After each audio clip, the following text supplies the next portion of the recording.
Making a film about birds of prey took the crew to 14 countries over 2 years.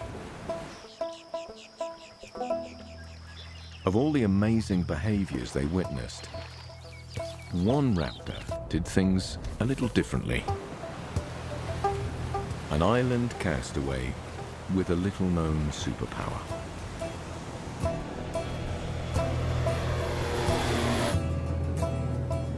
The team traveled to the remote Falkland Islands in the South Atlantic.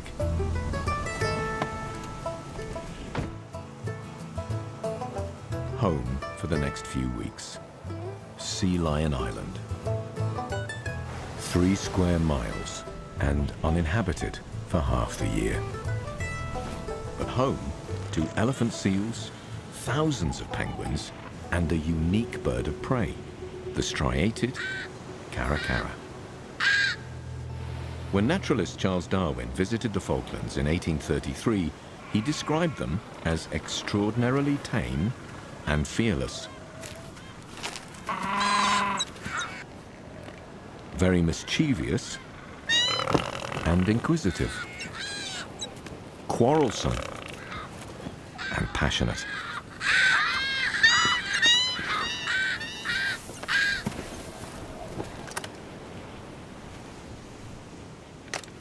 And it didn't take long for the team to find out exactly what he meant. Wherever they went, caracara followed, taking a keen interest in all their equipment. They're like children. You can't turn your back for a minute or they're in the bags and trying to undo the zip. Hopefully we get some natural behavior at some point.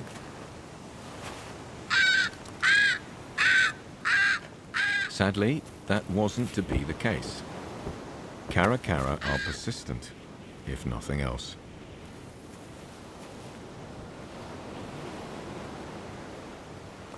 It took days for the island's animals to lose interest in their strange human visitors.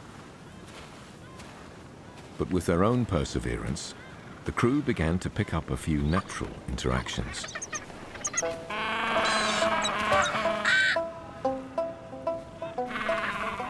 As they did, they were fascinated by the caracara's unusual lifestyle, as well as the resourceful ways in which they found food.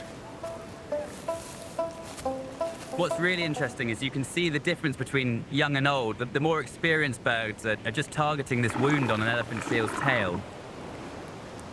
But the youngsters are just jumping around all over the place, risking getting hit. They're picking at the elephant seal's skin. I even saw one try and pick some snot from an elephant seal's nose. It's a bit grim, but it kind of shows just how resourceful you have to be to survive here. Even now, there's an adult bird just raking through the seaweed, eating what it can find. They're quite unlike any other raptor we've filmed so far. It's amazing.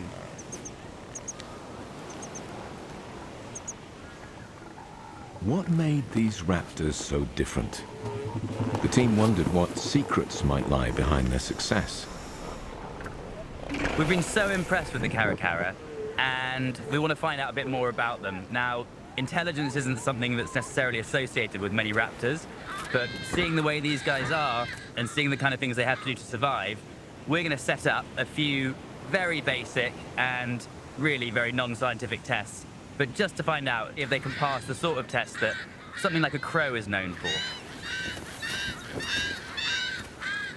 Could caracaras pass a widely used intelligence test? So we're just going to use what we've got, really. So we've got a pipe, some string and a couple of jars, and we'll just see what we can throw together. The idea was to see if caracara could reach food trapped in a jar. We've got a license to do this properly, because what we're going to do is sacrifice our dinner to tie it to this string to see if the caracara can work out that you need to pull on the string to get the reward. Very basic, but let's see how we go. The first test subject was already waiting.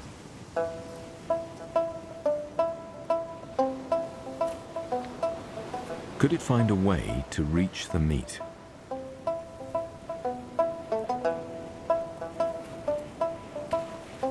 Having never seen anything like this before, the Caracara headed straight for the wrong end.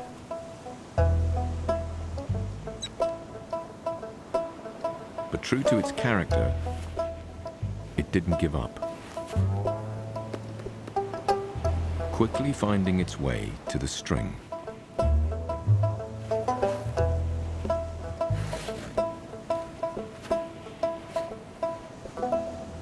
Success took no time at all.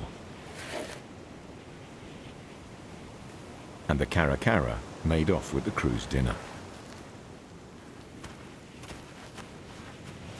That first test went surprisingly well. A young Caracara came in and solved it within a couple of minutes.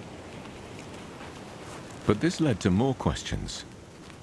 Was the Caracara simply pulling the string, or did it recognize that it was attached to the meat?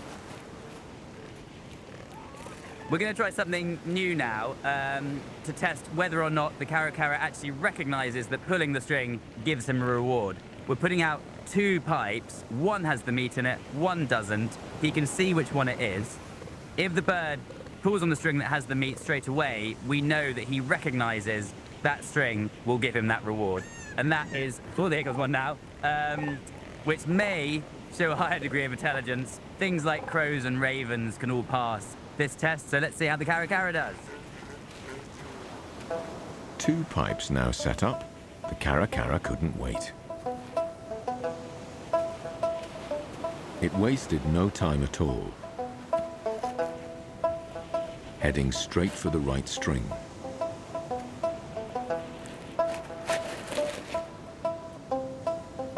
Okay, so that all went surprisingly well. On the first test, he came in, passed it within a couple of minutes. Second time round, he had a pretty good look at it, and then pulled on the string with the one that had the meat in it, and he got the reward. I'll stress that we are not, excuse the elephant seals, I'll stress that we are not scientists, so, I mean, whether or not raptors are intelligent and Caracara are intelligent, I'd leave that to someone far smarter than I. But from what we've seen, they seem pretty switched on, and they're at least very inquisitive and extremely resourceful. We've been really, really impressed with these birds, and it's been, a privilege to hang out with them and the noisy elephant seals for a few weeks. Of all the incredible raptors the crew filmed, striated Caracara stood out as the most unusual. And intelligence may well be the secret to surviving cast away on the remote Falkland Islands. From roaming in gangs to living off pondweed and elephant seal snot, it's little wonder they left such an impression on Charles Darwin, as they do on any visitor to these islands today.